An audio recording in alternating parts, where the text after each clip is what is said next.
Hello and welcome to the 6th episode of the Culture Club podcast. My name is Oscar Dalton. I'm a currency collector, amateur vexillographer, and lover of cultures from all over the world.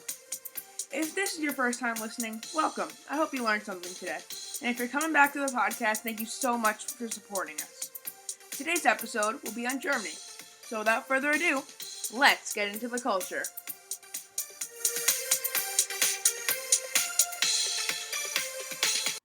The Federal Republic of Germany is a country in Central and Western Europe.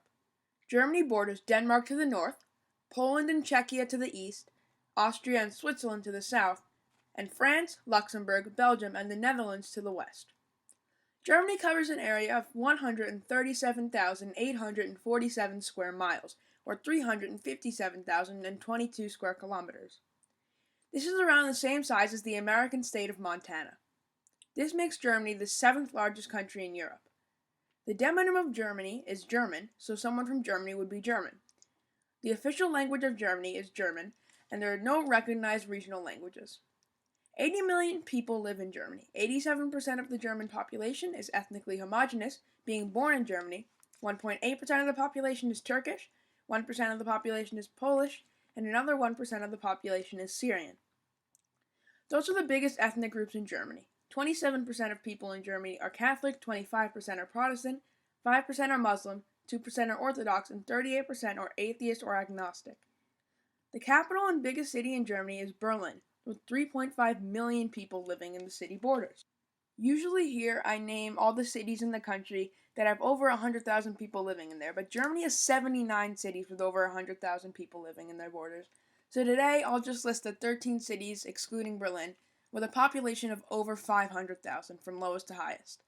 Nuremberg with 509,000, Hanover with 532,000, Dresden with 543,000, Bremen with 557,000, Leipzig with 560,000, Essen with 582,000, Dortmund with 586,000, Dusseldorf with 612,000, Stuttgart with 623,000, Frankfurt with 732,000, Cologne with 1.06 million, Munich with 1.45 million, and the second largest city by population in Germany is Hamburg with 1.79 million. The GDP, or gross domestic product, which measures the country's wealth, of Germany is 4.45 trillion US dollars, making them the 5th wealthiest country in the world. Germany has a HDI score of 0.947. The HDI scale ranks the country's standard of living. Germany's score of 0.947 gives them the 6th highest standard of living in the world. There are 46 UNESCO World Heritage Sites in Germany. Germany uses Central European Time, or UTC+1, and drives on the right side of the road. Those are all the basic facts you need to know about Germany, so let's move on to the government/subdivisions part of the podcast.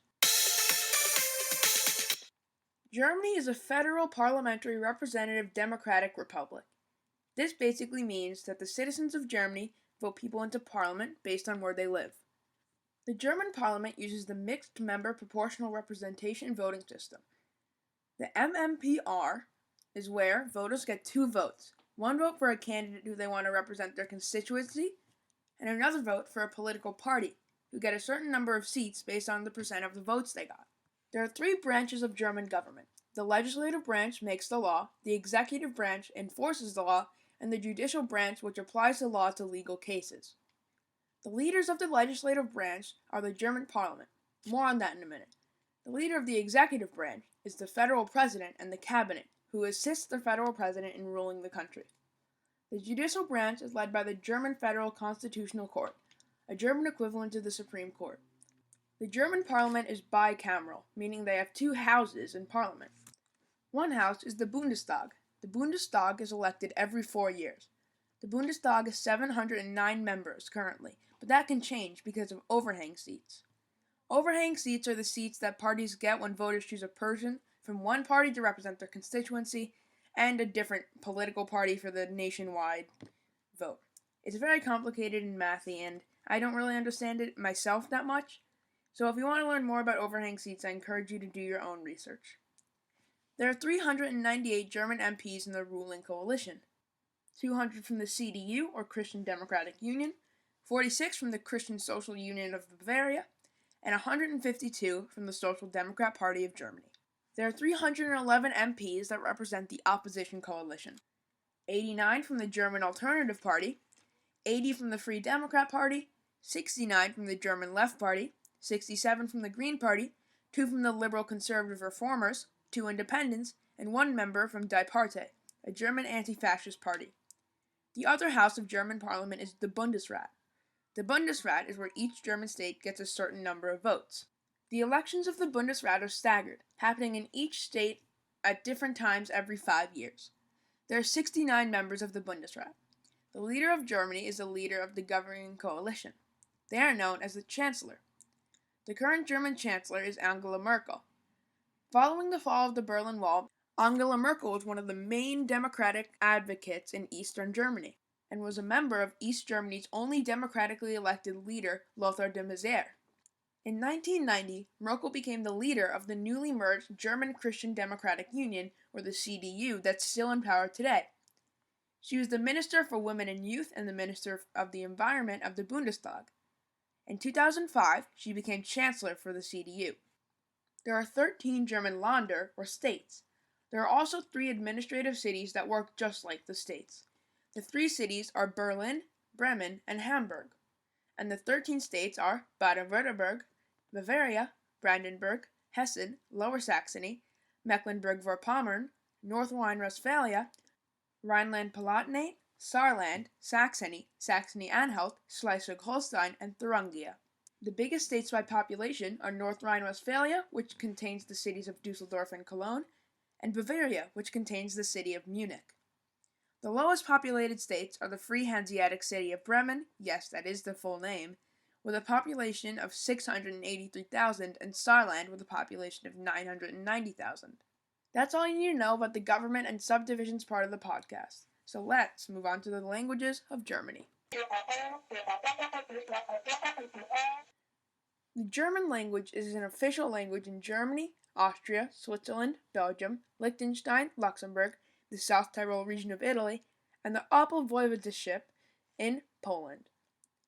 German is an Indo-European language, where it then evolved into Germanic, West Germanic, Old High German, Middle High German, and Early New High German to become the modern German we all know and love today. There are 3 branches of West Germanic: North Sea Germanic, which contains English, Scots, Frisian, and Low German; Weser Rhine Germanic, which contains German, Dutch, and Afrikaans; and Elbe Germanic, which contains Luxembourgish, Hunsrück, and Yiddish. The main dialects of German are Low Saxon, spoken in northern Germany, Low Franconian, spoken in the Netherlands and Belgium, and High German, spoken in the middle of Germany. German's closest language in terms of intelligibility is Dutch. Dutch is seen by German speakers as simplified German, with German speakers usually able to understand Dutch speakers, but Dutch speakers not usually being able to understand German speakers. That's all you need to know about the German language, so let's talk about some German currency. Germany uses the European euro. The euro is a continent-wide currency used by most of the EU. The ISO code for the euro is EUR, and the ISO number is 978. The subdivision of the euro is the cent, also known as the euro cent. The cent is 1/100th of the euro, which means 100 cents equals 1 euro. The frequently used banknotes of the euro are the 5, 10, 20, 50, and 100 euro banknotes, with a lesser used 500 euro banknote in circulation as well. The frequently used coins of the euro are the 5, 10, 20, and 50 cent coins alongside the 1 and 2 euro coins. There are also 1 and 2 cent coins in circulation, but Germany doesn't use them. The main bank of the euro is the European Central Bank in Frankfurt. There are 4 main euro mints in Berlin and Stuttgart.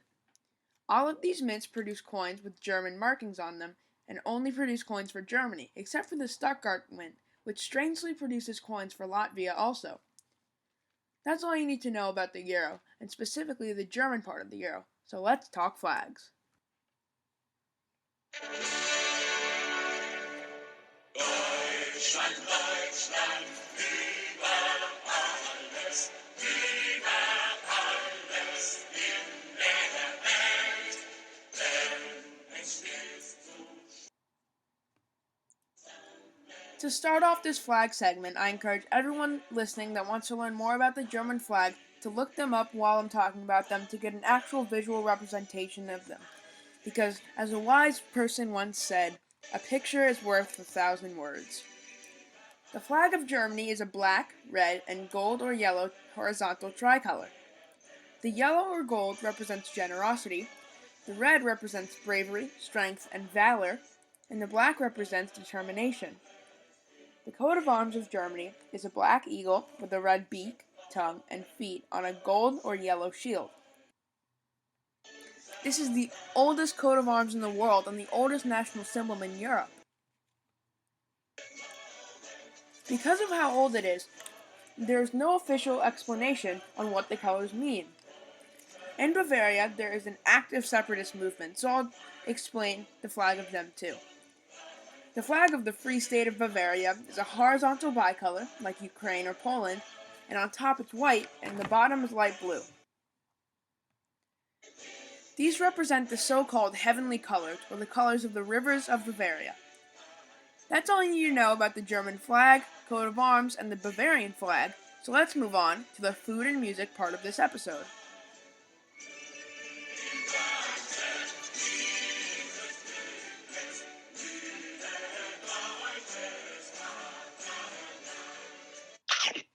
The national dish of Germany is Sauerbraten. Sauerbraten is beef, slow cooked in vinegar, onion, sugar, and cloves. This is all topped off with a ginger snap gravy. Another popular German food is Wurst. Wurst is just German for sausage. But that doesn't mean it isn't a strong symbol in German culture. The most popular type of Wursts are Bratwurst, a pan-fried beef or veal sausage, Blutwurst, a blood sausage, Currywurst, a sausage topped with curried ketchup, and Rostbratwurst, a specially seasoned sausage from Thuringia. Rouladen is another popular German dish, which consists of bacon, onions, mustard, and pickles wrapped together in a thinly sliced beef or veal. The last German dish I'll talk about today is Käsespätzle, or cheese noodles, which is soft egg noodles topped with cheese and toasted onions. The top charts of Germany are a mix of original German songs and some songs in English sprinkled in. There are a lot of popular composers from Germany, namely Beethoven, Bach, Franz Liszt, and Johannes Brahms. Some more recent German musicians, though, are Hans Zimmer, who composes movies such as The Lion King, Pirates of the Caribbean, and much, much more, J. Cole, who was born in Frankfurt, and Zed. That's all you need to know about German food and music, so let's talk sports. The most popular sport in Germany is football, or soccer, by a huge margin. Some other less popular sports in Germany are golf, ice hockey, basketball, and handball. Some famous athletes from history are Franz Beckenbauer and Oliver Kahn, and Jürgen Klinsmann, all German footballers, Wolfgang Behrendt and Max Baer, both boxers, Steffi Graf and Boris Becher, who are both tennis players. Germany is ranked 13th in the world for football by the FIFA World Rankings. The top flight of German football is the Bundesliga. The German Bundesliga is one of UEFA's Big Five leagues. The concurrent knockout tournament is the DFB Pokal. There are 18 teams in the Bundesliga. The top four qualify for the UEFA Champions League group stage. The UEFA Champions League is a continent-wide football competition. The second tier of this competition is the UEFA Europa League, and there's an upcoming third tier called the Europa Conference League. Back to the league, though, and the fifth place team qualifies for the Europa League group stage, and the sixth place team will qualify for the Europa Conference League when it actually comes to fruition. On the other end of the table, the bottom two teams get relegated to the 2 Bundesliga, and the third bottom team plays the third place team in this 2 Bundesliga, and the winner gets a place in the Bundesliga for the next season. Here I usually name some well-known teams in Germany, but there are really no unknown teams in the top tier. I mean, Schalke, who's only won one game all season and are second bottom, are still known around the world. That's all you really need to know about German sports, so let's get into the myths of Germany. Myths. German folklore and Greater Germanic folklore, which is pretty similar to German folklore but is more in Belgium, Switzerland, Austria, a little bit more spread out from the actual Germany, is interesting, and how it doesn't stem from a particular religion, just taking bits and pieces from Germanic paganism, Catholicism, Protestantism, and German nationalism. Anyway, some famous German folklore stories or myths are Cinderella, the Pied Piper, the Golden Goose, and Hansel and Gretel. Everyone pretty much knows these stories, so I'll just go explain some lesser known myths.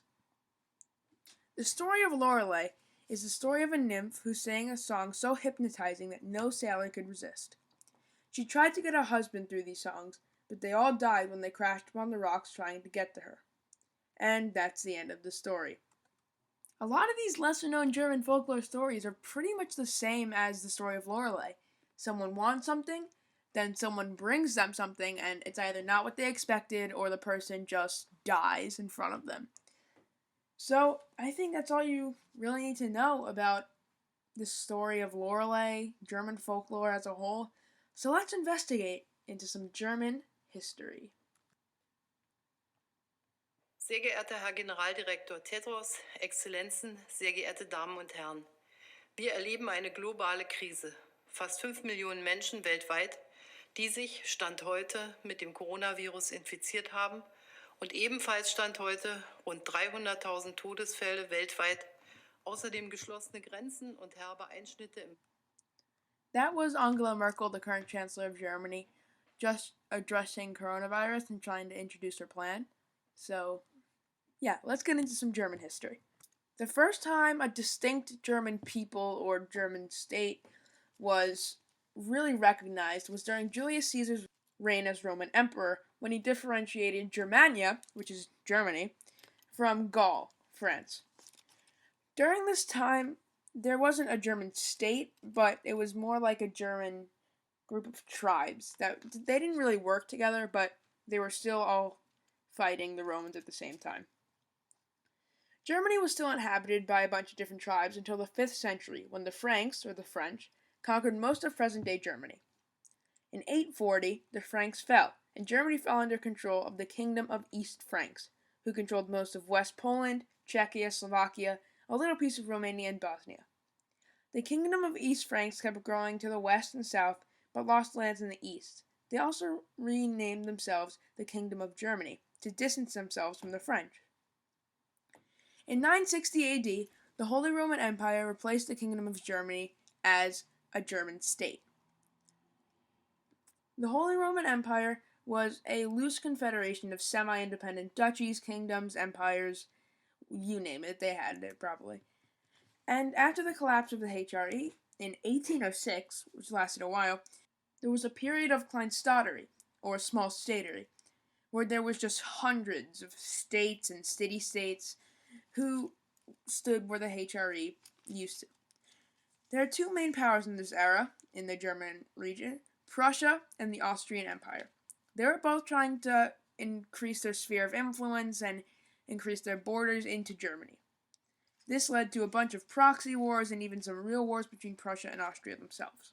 During the 18th and 19th centuries, Prussia and Austria kept growing in strength and enlarging their spheres of influence. In 1871, Prussia became the driving power in German politics when Austria decided to focus on the Balkans a little bit more. The Prussians united most of present-day Germany and renamed themselves the German Empire. They then went on to be one of the central powers in World War I, the bad guys, and eventually lost. In between world wars, the Weimar Republic ruled Germany until an angry mustache man, who I can't name in this episode or it will be taken down, took over Germany, tried to take over the world, and killed millions of innocent people before eventually killing themselves. After World War II, Germany was occupied by the Allies, France, UK, USA, and the Soviets. It was split into West and East Germany. West Germany was democratic and capitalist and belonged to France, UK, and the US, and the Soviets, who controlled East Germany, were communist. Reunification was in 1990, and that's how Germany got to their present-day borders.